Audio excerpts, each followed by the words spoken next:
Sebelumnya, Assalamualaikum warahmatullahi wabarakatuh. Yang terhormat Waalaikumsalam. Instruktur Siswi tingkat 6 Yogyakarta, yang terhormat Bapak Ibu peserta Siswi tingkat 6 Yogyakarta. Syukur marilah kita panjatkan kehadirat Allah, Tuhan yang Maha Esa, yang mana kita telah diberikan kesehatan, kekuatan, hingga pada pagi hari ini kita dapat mengikuti PON tanpa suatu halangan apapun. Sebelum kegiatan kita mulai, perkenankanlah kami untuk memperkenalkan kepada Bapak Ibu sekalian. Tim kami terdiri dari 3 orang, yakni sebagai presenter Sunarni Sekarsari, SPD dari SD Negeri 1 Pandak Bantul. Kedua, moderator Ibu Eva Zinia dari SD Siren Bantul. Saya sendiri Rahayu sebagai host dari SD Negeri Manuk. Untuk menyingkat waktu, langsung saja monggo Ibu Eva selaku moderator untuk memandu jalannya Vikon pada kesempatan ini. Pada Ibu Eva dipersilakan. Ya, terima kasih pada Bu Bekti atas waktu yang telah diberikan. Ya, di sini saya akan memperkenalkan diri dulu. Saya Eva Yunana Nurrohmah. Di sini saya akan memoderatori acara pada hari ini.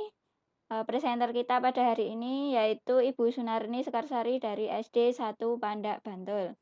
Ya, materi kali ini sungguh menarik nggih Bapak Ibu. Ini tentang mendampingi anak belajar di rumah.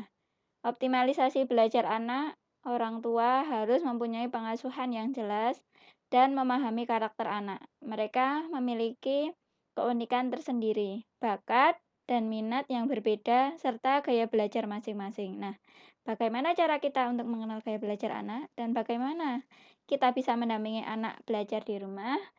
Nah, mari kita simak bersama penyampaian dari Ibu Sunarni Sekarsari. Pada Ibu Sunarni kami persilakan. Terima kasih Bu Eva, terima kasih Bu Bekti. Kita bertiga hari ini ya, meskipun dari tadi sampai 20 menit kita masih ribut dengan segala sesuatunya. Puji Tuhan, saat ini kita bisa melaksanakan Vikon pada saat ini. Bapak Ibu yang telah bergabung, saya ucapkan terima kasih untuk bergabung hari ini. Dan kepada teman-teman, tim saya, terima kasih. Panjenengan sangat membantu. Bu Bekti juga, Bu Bekti Rahayuning Apsari, atur nuwun, sudah berkenan untuk share konten. Pada kesempatan ini, kita ucapkan dulu terima kasih kepada Tuhan Yang Maha Kuasa yang telah melimpahkan kasih dan karunia-Nya sehingga pada saat ini kita bisa melaksanakan Vikon bersama. Bapak Ibu, stay at home saat ini karena COVID-19, anak-anak belajar di rumah dan kita memberikan tugas online. Karena itu, maka kita juga perlu membekali diri untuk mendampingi anak belajar di rumah. Bukan suatu rahasia ya Bapak Ibu, kalau di sekolah itu kita bisa sabar banget ya. Kalau di rumah dengan anak sendiri itu kadang kita kelepasan toh, atau hanya saya yang seperti itu. Kadang saya tuh kalau di rumah bisa berbeda. Karena anak sendiri mungkin ya, karena saya itu anaknya 4, yang satu itu kelas 2 SMA, kelas 3 SMP, kelas 6 SD, dan TK. Jadi kalau di sekolah itu saya guru kelas 6, di rumah itu saya ibu 4 anak yang mendampingi anak-anak belajar di rumah. Oke Bapak Ibu, semoga nanti ini bermanfaat ya, terutama karena saya memang berpengalaman dengan 4 anak. Semoga bisa share ke Bapak Ibu pendampingan saya selama ini. Oke, kita mulai Bapak Ibu, mendampingi anak belajar di rumah. Next, Bu.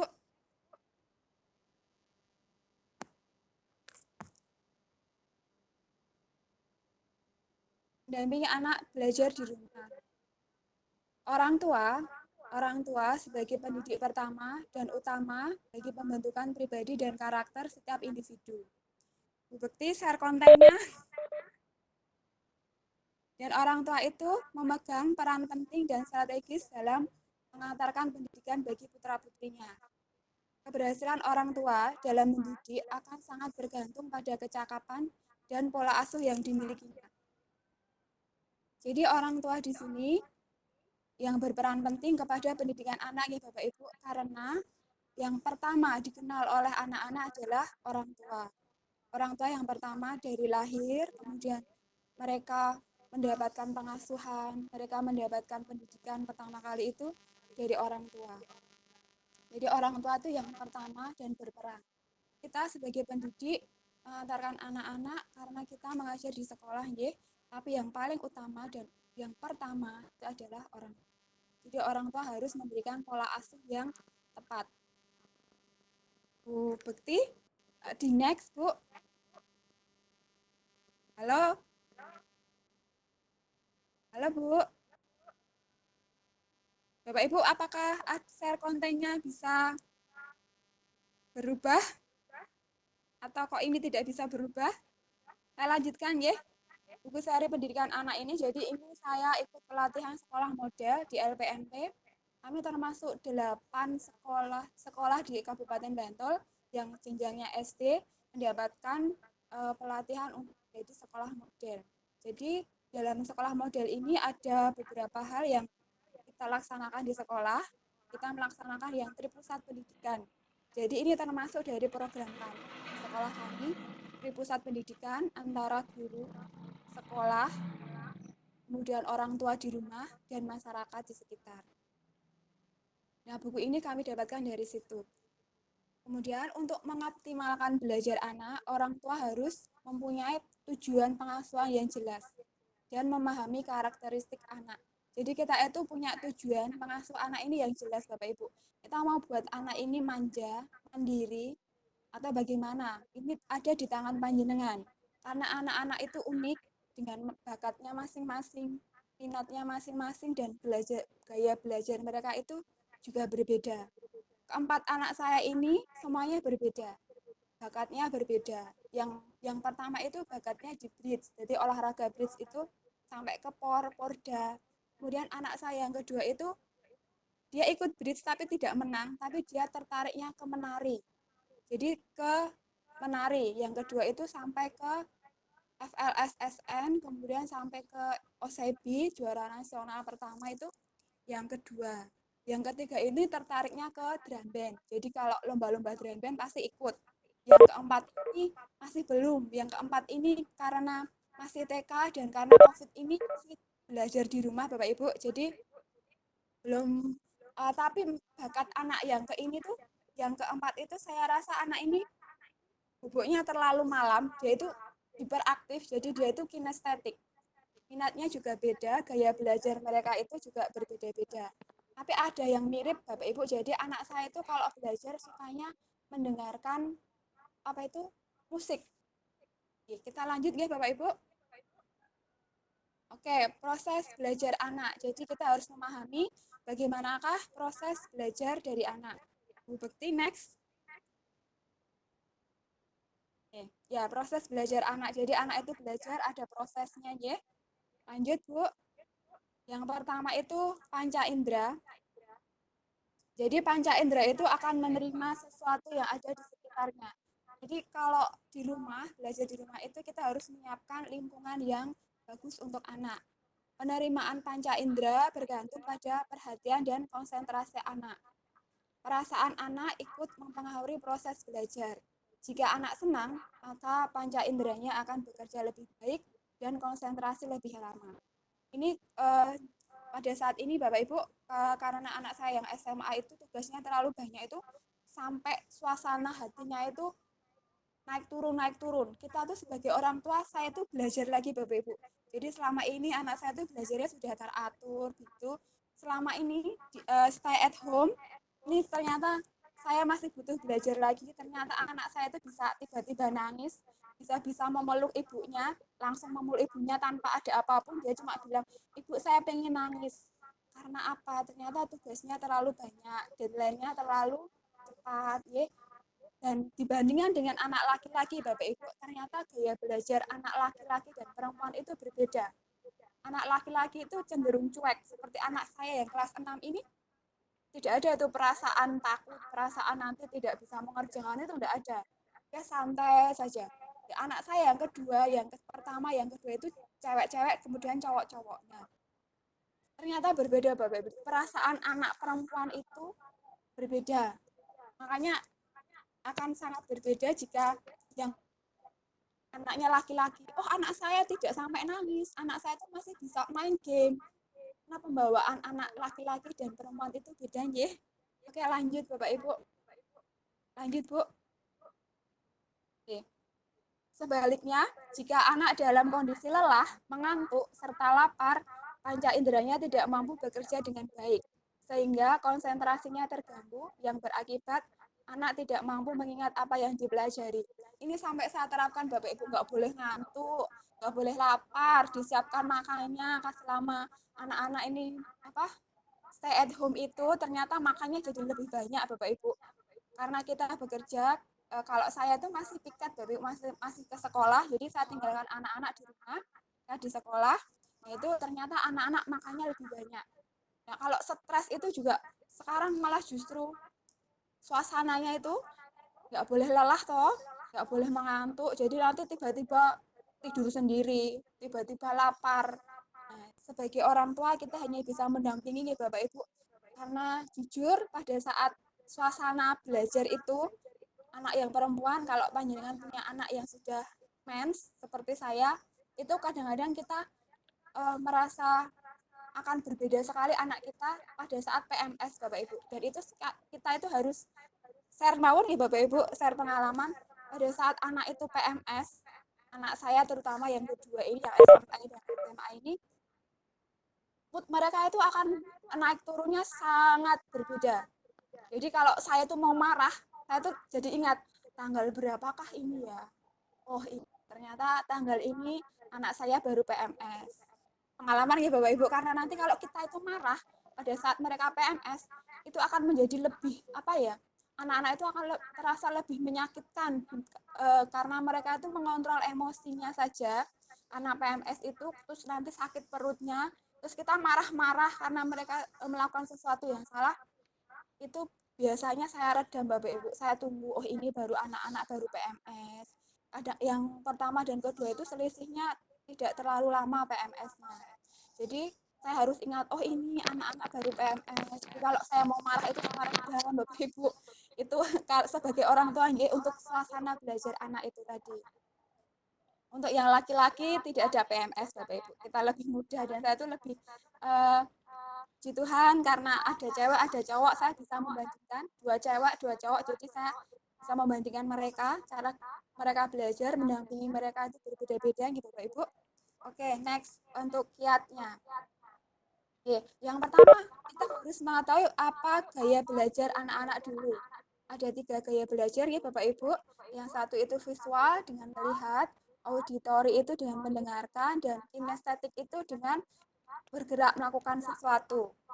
Ya, ada 3.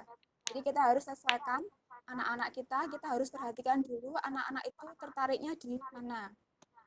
Oke, kita ke visual ya Bapak Ibu. Visual, anak-anak dengan gaya belajar yang visual ini, mereka tuh lebih suka dan mudah menerima informasi dengan cara melihat. Jadi mereka suka melihat. Biasanya anak-anak ini suka dengan kalau membuat catatan, itu mereka suka yang berwarna-warni. Seperti saya ini tipe visual. Jadi saya tuh akan suka jika catatan saya itu berwarna-warni, rapi, saya beri peta konsep. Jadi akan menarik mata saya untuk melihat. Kalau saya belajar itu Bapak Ibu tidak hanya membaca, saya tulis lagi, saya buat peta konsepnya, terus nanti saya baca lagi. Itu karena saya tipe visual. Jadi yang menarik mata saya itu akan menjadikan fokus dan mudah dipahami. Saya terapkan juga ke anak-anak di sekolah. Saya ajarkan anak-anak itu untuk menyiapkan pensil, pulpen itu yang warna-warni. Karena saya akan menangkap berapakah anak yang visual ini. Ternyata lebih banyak anak-anak suka yang visual Bapak Ibu. Mereka itu suka yang visual. Jadi saya juga mengajarkan anak-anak di sekolah itu juga dengan PowerPoint yang menarik, yang warna-warni. Kalau anak-anak saya di rumah ini tipenya visual, tapi dengan mendengarkan lagu. Nah, itu antara visual dan audio ya. Lanjut ke audio. Ya, audio Bapak Ibu. Oke. Oke, untuk ini kiat bagi orang tua yang tipe kembali Bu ke yang tipe visual dulu, mohon maaf. Yang ke tipe visual itu yang pertama, gunakan lebih banyak gambar daripada kata. Jadi ada banyak gambar yang menarik, gunakan penulisan dengan kata dan huruf yang unik dengan ukuran tulisan yang beragam dan berwarna. Ini karena visual ya. Gunakan peta pikiran tadi ya Bu, mind mapping atau peta konsep, peta pikiran. Materi belajar yang disajikan dalam bentuk komik cerita. Ini saya sudah coba untuk buat komik cerita, tapi ternyata kemauan saya untuk membuat komik dulu waktu SMP itu saya sering membuat komik. Tapi ternyata kalau setelah menjadi ibu ini dan mengajar kelas 6 ternyata hobi saya menggambar itu terlupakan. Nanti mungkin akan saya coba lagi untuk membuat komik ini. Kemudian lakukan penataan ruang belajar yang minimal menggunakan dekoratif hasil karya anak. Ini sudah saya coba untuk anak-anak itu membuat dekorasi sendiri, menata kelasnya sendiri. Bahkan mereka itu membuat tembok kelas itu dibuat hasil karya mereka. Jadi mereka itu menulis sendiri di kelasnya agar mereka tuh, nah ini hasil karya saya. Setiap kali melihat itu ternyata anak-anak senang. Oh ini karya saya yang beberapa hari ini sampai ke sekolah lembur untuk mengecat tembok. Tapi karena ini sudah jelek, kita tutup Bapak Ibu. Oke. Yang selanjutnya, belajar melalui film yang berhubungan dengan informasi yang harus anak pelajari. Ini juga saya kembangkan Bapak Ibu. Jadi pada saat sekolah kami di Panda itu sudah menggunakan 5 hari sekolah. Ternyata setelah makan siang itu, kemampuan anak untuk berpikir, untuk konsentrasi itu sudah menurun. Jadi saya gunakan untuk melihat film, tapi film yang masih pendidikan. Nah, untuk anak-anak saya di rumah, saya biasakan mereka juga untuk belajar dengan kemauan mereka, jam belajar mereka itu berbeda-beda. Saya hanya menyesuaikan untuk mendampingi mereka belajar. Kadang-kadang saya mendampingi itu juga saya dengan melaksanakan tugas saya. Jadi saya hanya berada di dekat mereka, terus kita sama-sama belajar. Oke, Bapak Ibu lanjut. Untuk yang tipe auditori. Auditori ini anak belajar dengan sensitifnya ke musik. Jadi mereka memiliki minat yang tinggi terhadap musik. Ini sampai saya ini kadang-kadang bertengkar dengan anak karena tipe musik kita itu berbeda. Jadi kita itu auditori dan visual. Jadi kalau anak-anak itu suka lagu-lagu yang entahlah itu Bu, entahlah itu apa judulnya saya tidak tahu. Jadi yang gunjreng-gunjreng itu nanti yang bahasa Korea, yang bahasa Inggris itu nanti mereka karena anak saya yang dua ini mirip sekali, lagu kesayangan mereka itu akan mirip sekali. Sudah lagu kesayangan saya itu akan lagu-lagu yang zaman dulu Bapak Ibu karena sudah tua ya. Jadi saya tuh senangnya lagu-lagu yang zaman boyband saya masih SMA. Nah, karena anak saya suka yang lagu yang seperti itu untuk kenyamanan mereka karena bosan ya Bapak Ibu stay at home itu belajarnya di rumah, tidak ada gurunya. Terus anak-anak suka mendengarkan lagunya yang itu judulnya entahlah, maka saya yang mengalah. Jadi anak-anak biarlah mereka mengekspresikan diri dengan lagu apa itulah tadi yang saya tidak kenal. Tapi beberapa lagu saya suka, lalu saya tanya, lagunya judulnya apa? Terus nanti akan saya download Bapak Ibu. Mohon maaf, kadang-kadang lagu anak itu juga ada yang membuat kita suka nggih. Itu ya saya tidak menutup kemungkinan untuk saya itu ternyata juga menyukai lagu yang anak saya sukai. Tapi kalau anak saya sudah menyetel lagu yang tidak saya sukai, ini saya pasang headset, saya temani mereka belajar dengan headset. Oke, lanjut Bu. Nah, untuk ini kiat bagi orang tua gunakan intonasi yang dinamis ketika memberikan informasi kepada anak. Ini untuk anak saya yang TK Bapak Ibu. Jadi kalau yang anak saya yang sudah besar itu sudah tidak usah saya gunakan intonasi karena langsung mengerjakan mereka. Nah, untuk anak saya yang TK itu menggunakan intonasi yang dinamis kepada anak, belajar dengan tekniknya bercerita. Jadi dihubung-hubung kayak dulu itu Bu. Jadi saya harus bercerita dulu. Padahal nanti cuma mau belajar angka.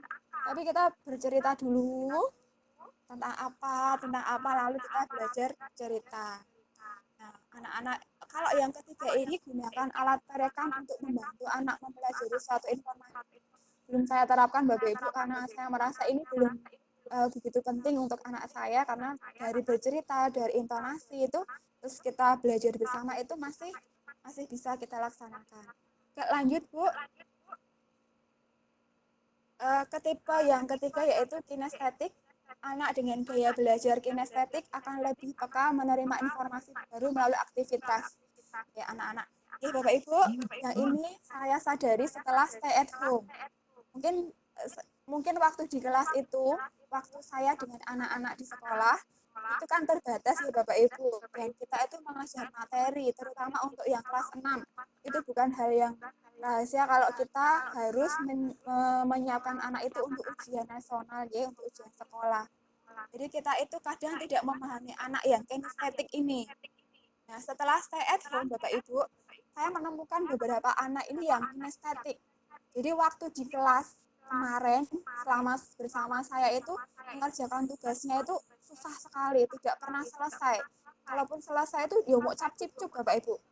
Nah, setelah ada stay at home, belajar di rumah, dan saya itu memberikan tugas untuk di video dengan mereka melakukan misalnya gaya, mereka harus memperagakan bentuk-bentuk gaya, terus magnet, mereka memperagakan tentang magnet, terus kemudian memperagakan tentang, kemarin itu saya memperagakan tentang bagaimana anak membuat peta konsep.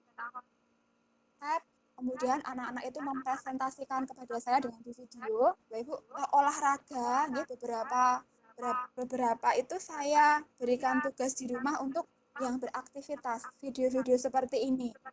Dan Bapak Ibu, ternyata anak-anak dengan tipe kinestetik ini, yang biasanya di kelas dengan saya audio dan visual itu, anak-anak susah sekali menangkap, bahkan mereka tidak menyenangi sama sekali, ya, dengan sudahlah Bu, sudah seperti ini saja. Ternyata setelah ini ada hikmahnya juga nih Bapak Ibu, saya merasa terharu dan terenyuh itu saat melihat anak-anak saya yang kinestetik ini, pada saat mereka mengirimkan video itu, mereka videonya yang pertama langsung masuk, langsung dikirimkan ke saya, dan hasil mereka itu bagus Bu. Misalnya saya hanya memberikan tugas untuk menguap, mengembun, membeku, mencair, mereka punya ide-ide tersendiri Bapak Ibu, dan mereka itu jelas dengan mereka itu melakukan aktivitas itu dengan sendiri, dengan didampingi Bapak Ibu. Mungkin Bapak Ibu menemukan, mungkin dia selama saya ini ternyata dengan pendampingan kita sendiri-sendiri, ya, berarti kan anak-anak ini, dengan anak-anak itu kita bisa share sendiri-sendiri, banyak yang japring, ya, ternyata banyak juga manfaatnya Bapak Ibu. Saya bisa melihat anak-anak tipe-tipe ini lebih fokus lagi ternyata pada saat stay at home. Oke, lanjut Bu. Nah, kita lanjutkan untuk ke menyiapkan lingkungan belajar anak. Nah, lingkungan belajar anak ini lanjut. Nah, lingkungan belajar ini ada 3 ya Bapak Ibu, ada di rumah, ada di sekolah, dan kemudian di masyarakat. Jadi, anak-anak belajar di rumah bersama orang tuanya, di sekolah bersama guru-guru, yang di masyarakat. Bapak Ibu, tidak menutup kemungkinan selama kita di sekolah itu, ya, anak-anak kenapa berbeda, kenapa bandel, itu ternyata banyak yang dipengaruhi oleh di masyarakat, ya Bapak Ibu. Dan masyarakat ini ternyata susah sekali untuk kita kendalikan. Yang bisa kita kendalikan hanya di rumah dan di sekolah.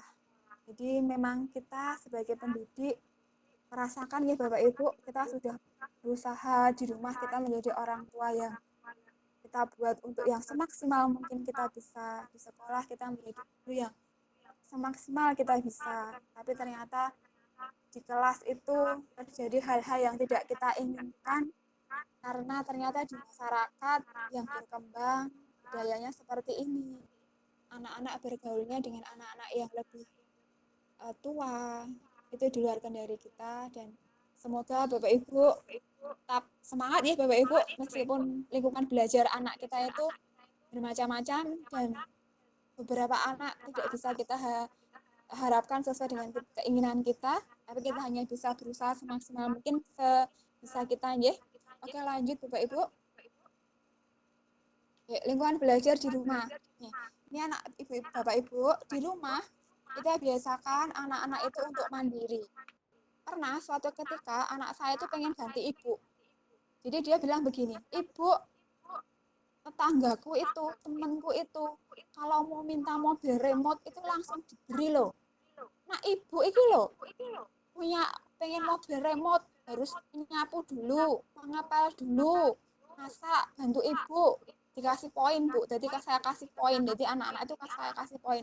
Bukan apa-apa bapak ibu, meskipun anak saya itu laki-laki nih, tapi tetap saya berikan skill apa itu kemampuan untuk menyapu, mengepel. Yang anak kelas 6 itu sudah sampai ke dari TK itu sudah menggoreng tempe, saya dampingi ya. Saya ingin anak saya tuh mandiri. Jadi ini memang saya karena anak saya 4, saya menyadari nanti kalau anak saya tuh manja, saya sebagai ibu merasa kewalahan ya kalau anak saya tuh manja dikit-dikit ibu, sedikit-sedikit ibu, maka saya terapkan untuk mandiri.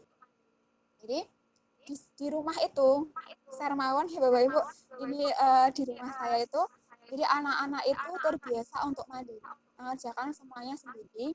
Jadi saya itu membiasakan anak saya itu untuk kalau mencuci baju kita sama-sama. Tapi nanti kalau untuk jemuran nanti disendirikan. Saya itu sudah tidak menyetrikakan Ibu. Jadi saya tuh hanya menyetrika milik saya. Kalau suami saya tuh di laundry nih, kalau saya di laundry itu tidak suka karena akan lempet-lempet. Jadi anak saya yang 3 ini, yang SMA, SMP, SD ini sudah menyiapkan bajunya sendiri. Jadi mereka menyiapkan setiap Senin itu sudah ditata rapi. Pokoknya saya tidak akan tahu menahu di manakah kaos mereka, di manakah seragam mereka.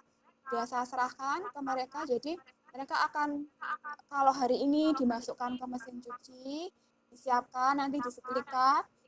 Saya biarkan juga. Jadi anak saya yang pertama itu akan menyetrika untuk 1 minggu. Jadi 1 minggu itu dia akan dengan santainya baju sudah siap 1 minggu.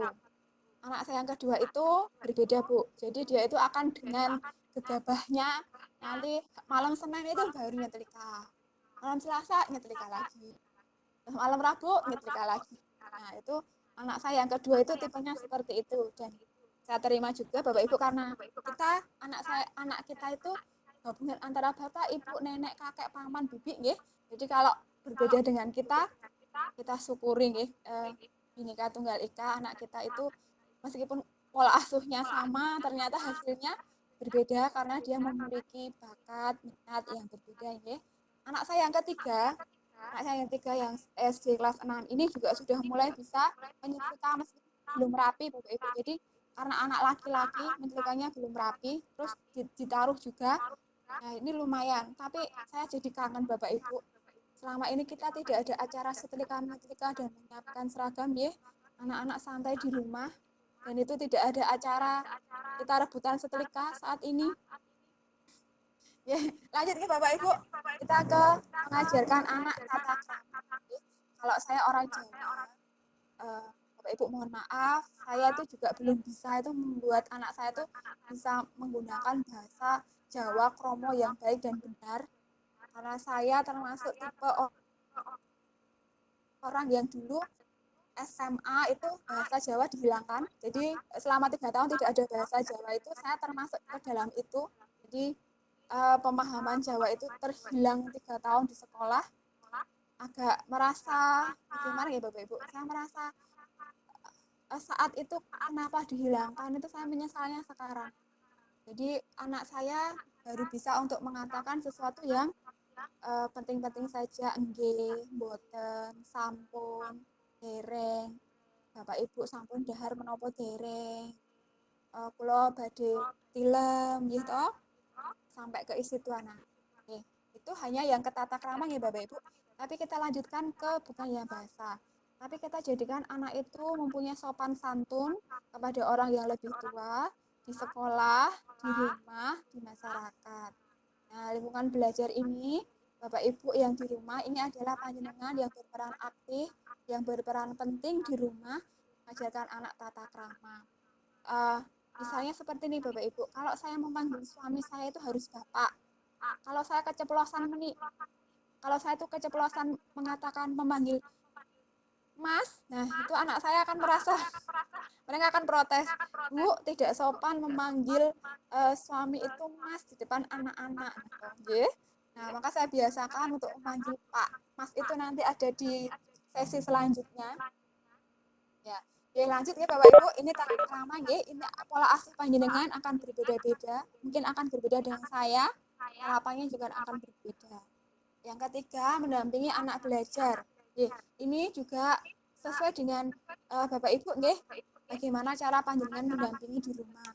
Kalau saya mendampingi itu hanya saya ada satu meja bundar itu nanti kita belajar bersama-sama di situ. Terus nanti kita bisa share itu tadi, lagu itu tadi juga bisa kemana-mana itu. Terus kita hanya kalau saya hanya mendampingi karena yang SMA dan SMP ini mata pelajaran sudah terlalu tinggi nggih bagi saya, terutama yang kelas 3 SMP ini. Tapi untuk materi-materi yang saya bisa, masih bisa saya dampingi. Kita hanya menunggu mereka. Untuk yang anak saya nomor 3, Bapak Ibu mohon maaf, anak saya nomor 3 itu adalah siswa saya juga di sekolah. Jadi baru sekali ini saya mendapatkan pengalaman anak saya itu ternyata juga siswa saya di kelas.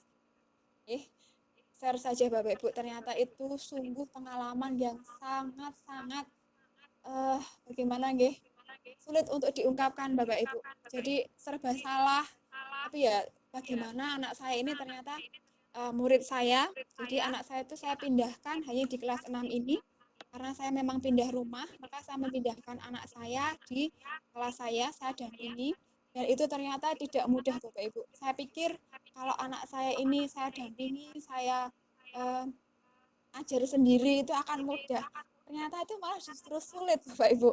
Karena perasaan kita itu beda nggih. Di rumah itu anak saya yang masih suka peluk, cium itu. Anak saya laki-laki ini masih memeluk saya, mencium saya. Bahkan setiap hari stay at home ini, karena dia tidak bisa menemui gurunya di sekolah, kangennya setiap kali saya pulang dari sekolah ini, kalau saya piket, itu dia langsung minta peluk dan cium saya. Atau saya kalau mau di sekolah, jadi saya kan membonceng anak saya ini, terus nanti turun dari motor, itu nanti pasti dia peluk cium saya dulu. Dan itu dia tidak malu, Bapak Ibu. Tidak malu untuk masih memeluk ibunya. Tapi di depan Ibu, maksudnya itu masih di parkiran. Nanti setelah anak saya itu masuk ke kelas, itu dia akan memanggil saya beda. Jadi kalau masih di parkiran, dari tadi bonceng saya, masih peluk saya itu, masih bisa Ibu peluk. Nah itu masih minta seperti ini. Ya, setelah di kelas, dia akan berbeda. Dia akan panggil benar nih, Bu Guru.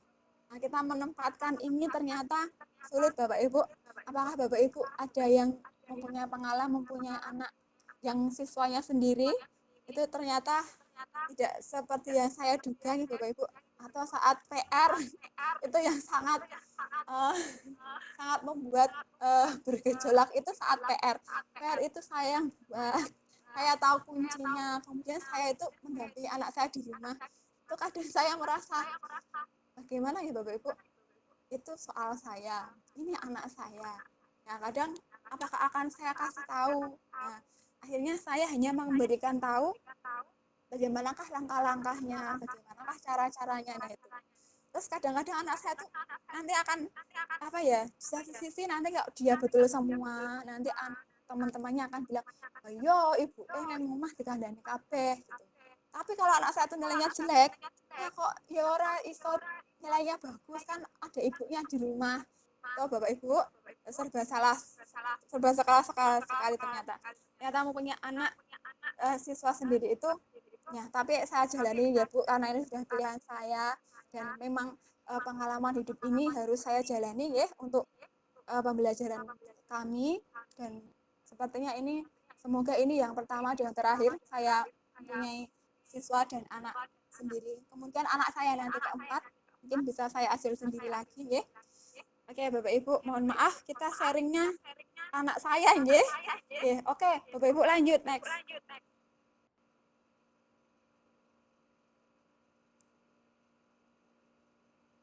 Lingkungan di sekolah Bapak Ibu nggih.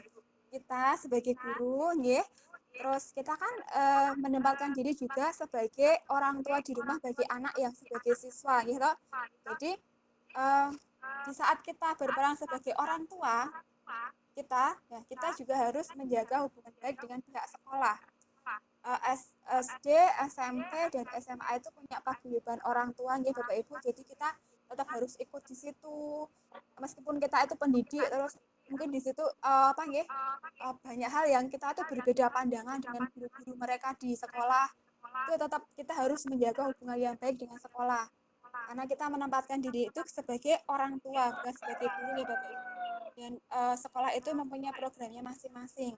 Saya memang kadang-kadang protes gitu ya, nggih. Tapi itu saya sadari jika sudah keterlaluan. Kalau masih pada ambang yang biasa itu saya bisa terima, oh ini karena berbeda programnya gitu Bu. Kemudian kita mengenali program sekolah. Ini sih bisa mungkin meskipun saya guru terus nanti ada program sekolah itu saya sempatkan juga, puji Tuhan kalau rapat di sekolah itu di hari Sabtu. Jadi kita kan 5 hari sekolah Bapak Ibu. Jadi program-program sekolah itu ada undangan itu di hari Sabtu. Jadi saya itu bisa datang. Jadi bisa mengenal program sekolah anak saya. Kalau yang SD jangan ditanya Bapak Ibu, itu saya yang buat program ya. Nah, kalau yang SD itu kita kesampingan dulu. Itu nanti saya akan ributnya pada saat rapat. Pada saat rapat itu saya berperan sebagai orang tua anak saya. Dan saya itu juga berperan sebagai guru kelas 6-nya.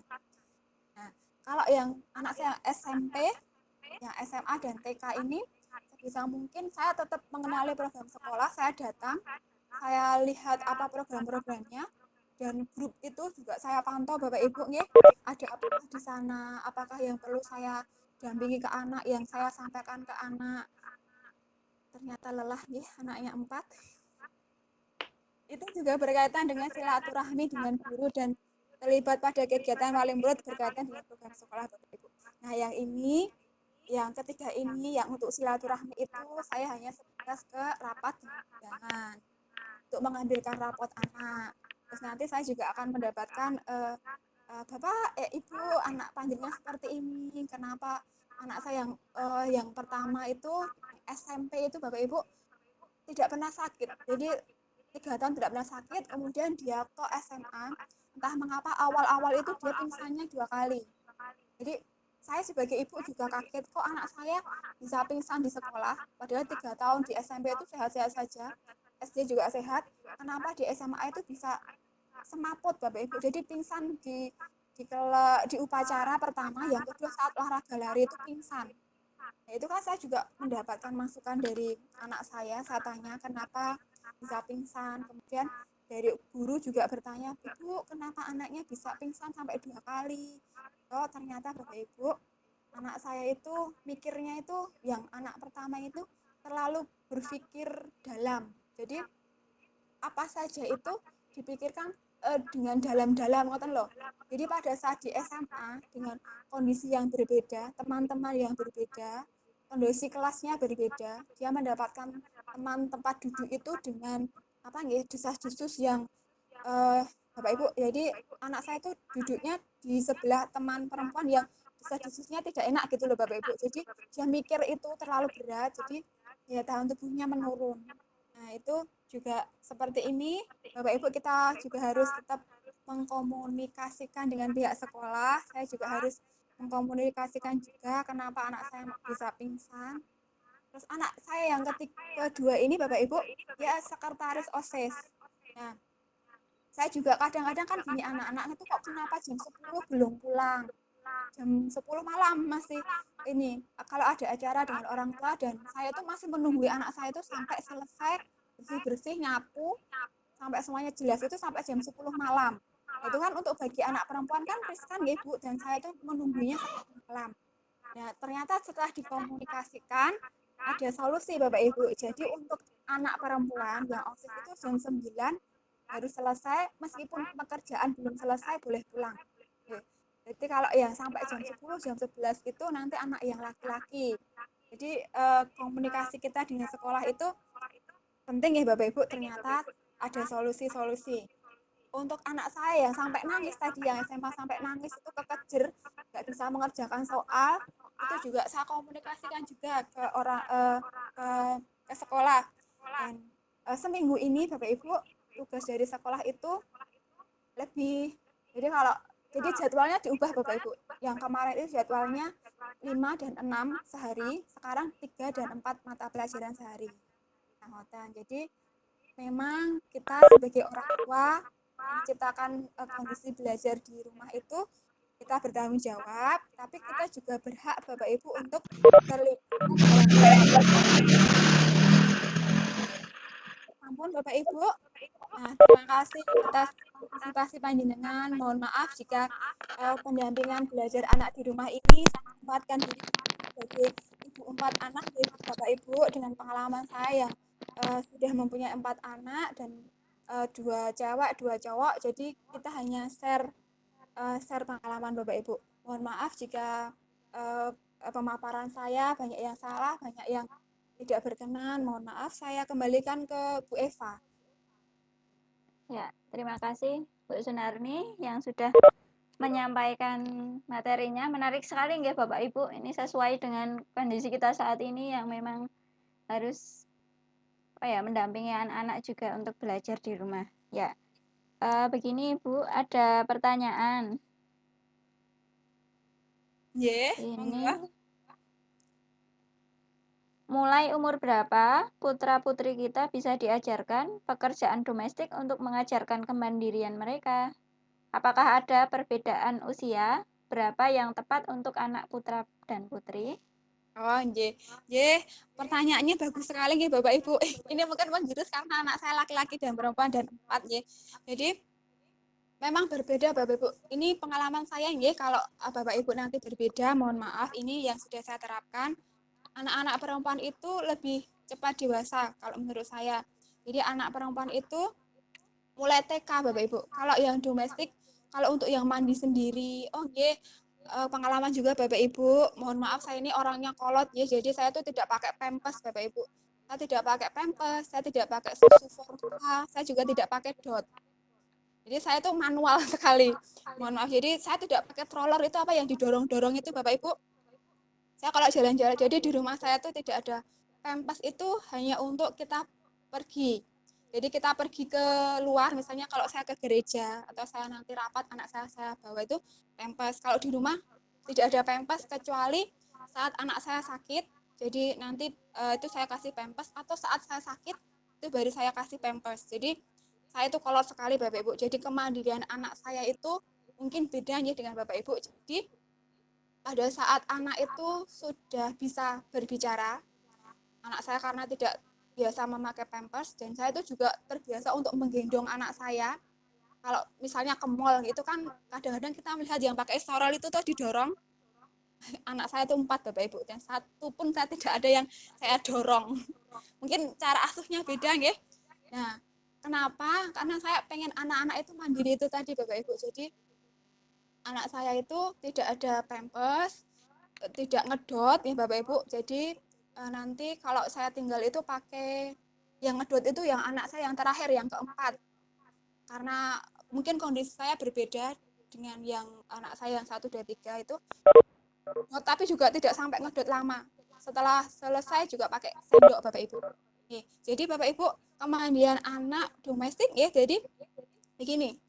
Karena anak saya itu terbiasa tidak memakai pampers, jadi dia kan tahu rasanya kapan pipis, terus pipis itu kan keluar dan terkeluar atau Bapak Ibu, atau kapan dia Nah, saya membandingkan dengan teman saya memakai pampers, itu ternyata lebih mudah yang tidak memakai pampers Bapak Ibu. Jadi anak saya itu akan dengan mudah merasa pipis, karena sudah bisa ngomong, dia akan bilang ibu pipis gitu. Ya. Jadi untuk domestik, maksud saya untuk anak, untuk toilet ke toilet ya, itu anak saya lebih cepat Bapak Ibu, lebih cepat mampu untuk mengendalikan diri ke belakang. 1,5 tahun itu anak saya sudah tidak mengompol. Jadi saya biasakan anak saya itu, karena tidak ada pampers, kalau mau bubuk itu pipis dulu. Jadi anak saya tidak mengompol. Nah, malah justru saya tuh bisa tahu kalau anak saya itu mengompol berarti dia sudah tidak enak badan. Jadi itu malah suatu alarm bagi saya. Jika anak saya mengompol itu berarti sudah ada yang salah, misalnya dia demam, dia sakit. Gitu. Jadi 1,5 tahun 2 tahun itu anak saya sudah bisa ke toilet ya. Masih saya pegangi Bapak Ibu. Jadi saya itu kalau Bapak Ibu tuh merasa jijik nggih, saya tidak Bapak Ibu. 4 anak saya itu, mohon maaf nggih saya cerita, 4 anak itu karena saya itu tidak pakai pampers, mbok dia itu ngompol di situ, mbok dia itu ngompol di kasur, dia pup itu di lantai itu saya ambil, saya saya kasih ke WC itu saya tidak ada risih-risihnya Bapak Ibu. Kenapa? Karena saya pengen anak saya itu mandiri. Mungkin Bapak Ibu tidak ada yang bisa menyontoh saya mungkin dengan santainya anak saya tuh bermain di sini dia pup terus saya ambil saya taruh gitu. Itu 4 anak saya seperti itu itu terbiasa. Saya justru rasa aneh kalau anak saya pakai pampers. Jadi itu Bapak Ibu dengan seperti itu ternyata kemandirian anak saya itu jadi lebih dini. Nah, setelah bisa bicara itu anak-anak tetap langsung bisa bilang pipis.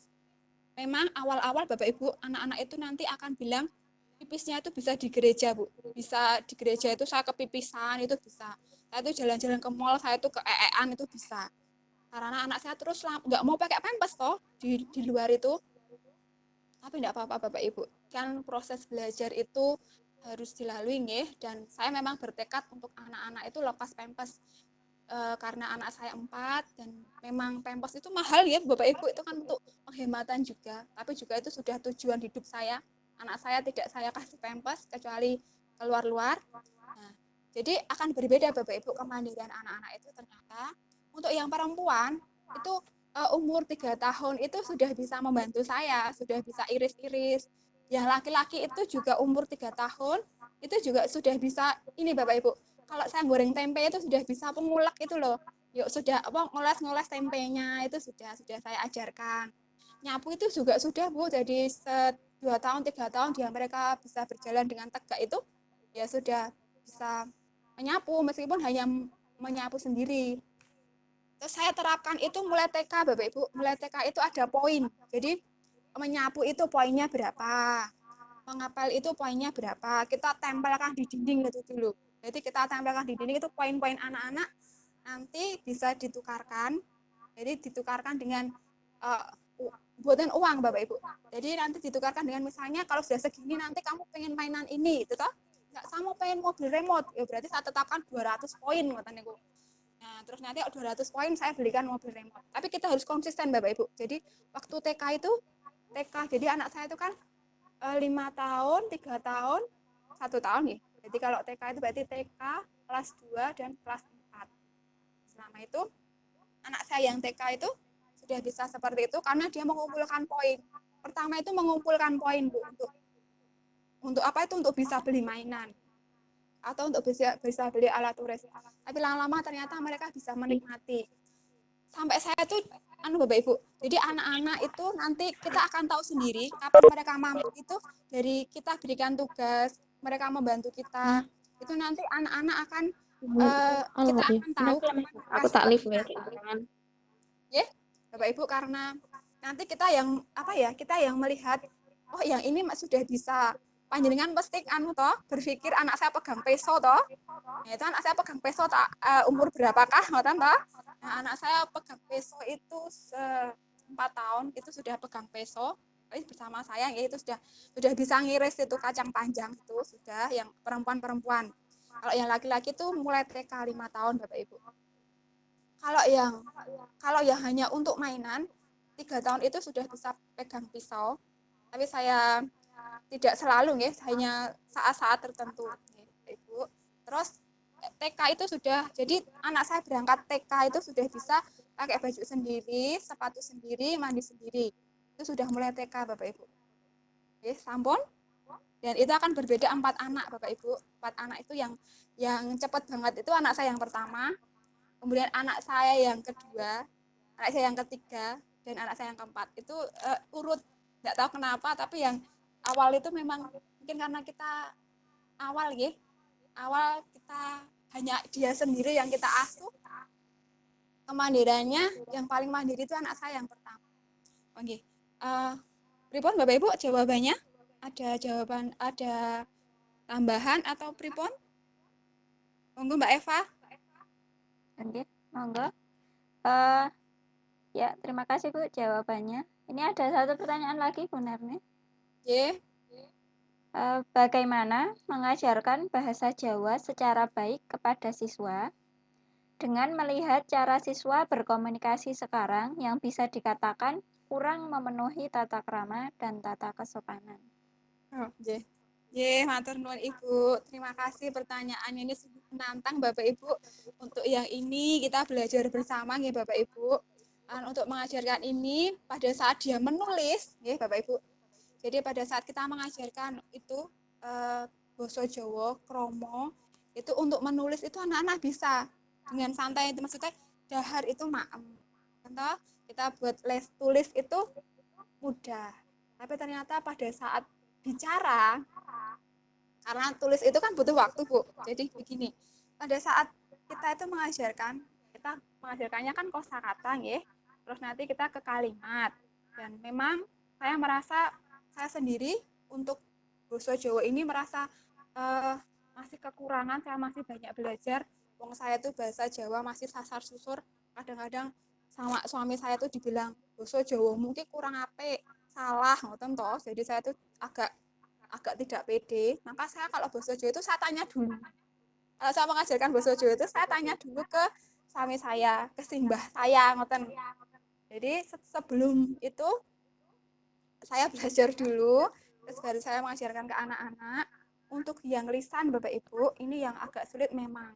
Panjenengan pasti juga ngertos toh, nanti kalau di itu apa kata-kata anak-anak yang lagi track itu kan bukan bahasa Jawa kromo toh nggih. Kan banyak kata-kata yang apa itu ya? Banyak sekali nggih. Kiat kita Bapak Ibu, kita cuma hanya bisa mengajarkan yang kita mampu saja di sekolah, yang disesuaikan dengan kemampuan kita. Kemudian kita jangan terlalu ngoyo nggih, karena kembali lagi Bapak Ibu, pembelajaran tata krama bahasa Jawa itu bukan tanggung jawab kita sepenuhnya, 100% bukan kita, tapi ada kita sebagai guru, ada orang tua di rumah, dan ada masyarakat. Nah, untuk mengajar kita laksanakan porsi kita sebagai guru di sekolah. Kita ajarkan dengan baik. Kalaupun seperti saya belum bisa, saya juga belajar lagi agar bisa mengajarkan ke anak-anak dengan porsi kita masing-masing ya, dengan kemampuan kita. Meskipun nanti hasilnya belum baik Bapak Ibu, gini aja, ini share saja nggih. Kalau saya kadang kalau kita itu membebani pikiran kita dengan anak-anak itu harus sukses, anak-anak itu harus begini begini begini. Kemudian coba kita kembalikan ke diri kita sendiri Bapak Ibu. Siapakah saya? Nah, saya adalah bagian dari anak saya, siswa saya ini, bagian yang kecil dari siswa saya ini, gitu. Nah, jika bagian kecil ini kita laksanakan dengan baik, maka kita akan bisa membuat perubahan sedikit untuk anak kita. Nah, jadi saya berusaha untuk mengajarkan ke anak-anak. Terus saya latihkan untuk belajar bahasa kromo ini. Pertama tulisan, lalu ke lisan. Ada tes, ada tes untuk anak-anak bicara dengan saya. Bahkan kadang itu saya tuh duduk di depan, terus anak saya tuh satu persatu saya suruh maju, yuk bagaimanakah caramu kalau melihat ada ibu duduk di sini, terus itu akan terlihat Bapak Ibu ternyata anak itu ada yang membungkuknya luwes, ada yang membungkuk terus derek langkung Bu Guru kan. Terus ada yang anak-anak itu ternyata jalan terus mau dungluk tok, itu ada. Jadi kadang saya itu kalau bahasa Jawa saya terapkan itu sampai ke praktek Bu. Jadi praktek saya tuh ke sini atau praktek bertamu itu saya praktekkan di depan kelas. Bagaimana anak-anak berbicaranya itu. Terus anak-anak juga lisan ada juga Bapak Ibu untuk bicara Bapak dereng sare. Nah, ditulis itu beda Bu. Ditulis itu dia itu bisa ke kanan dan ke kiri toh. Nah, jadi saya biasakan untuk lisan juga Bapak Ibu. Tapi memang Bapak Ibu nanti kembali ke rumah, kembali ke masyarakat akan berbeda lagi. Ya, kita kembalikan lagi ke diri kita lagi. Ya, saya sudah melakukan dengan baik. Program kita sudah seperti ini. Ya, kita laksanakan sampai saya itu juga sudah praktek membaca di depan kelas, sampai itu membungkuk juga harus praktek. bertamu praktek gitu, berpidato juga praktek, sampai seperti itu. Kalau nanti hasilnya belum maksimal, saya akan dengan legowo bahwa hasilnya belum maksimal. Begitu. Bapak, sudah Bapak Ibu? Mbak Eva?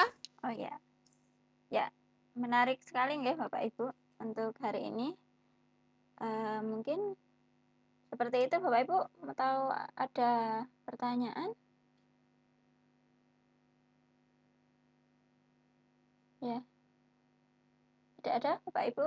Ya, menarik sekali yang hari ini kita bisa mengenal bagaimana dalam kita mendampingi anak di rumah, karena anak-anak itu berbeda-beda, ada yang auditori, ada yang kinestetik. Ya, itu kita harus terus belajar nggih. Itu mungkin itu saja dari saya. Kalau masih ada yang ingin ditanyakan bisa kontak ke Bu Sunarni Sekarsari nggih. Kalau misalnya masih ada pertanyaan yang ingin ditanyakan seperti itu. Sekian dari saya sebagai moderator dan terima kasih kepada Bu Sunarni yang telah mempresentasikan hari ini. Sama-sama. Ya, Bu.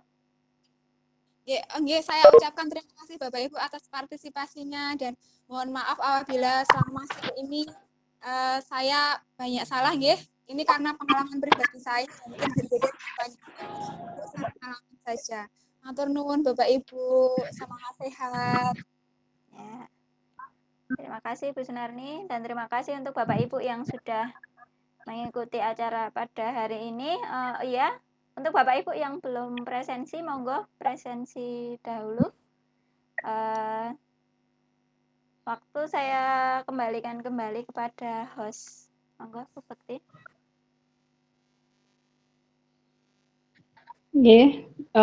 Bapak Ibu yang kami hormati, demikian kegiatan Vikon pada siang hari ini. Dengan harapan kegiatan ini senantiasa membawa manfaat bagi kita sekalian dan dapat mengaplikasikan dalam keluarga kita masing-masing. Saya selaku host apabila dalam menghantarkan jalannya kegiatan pada siang hari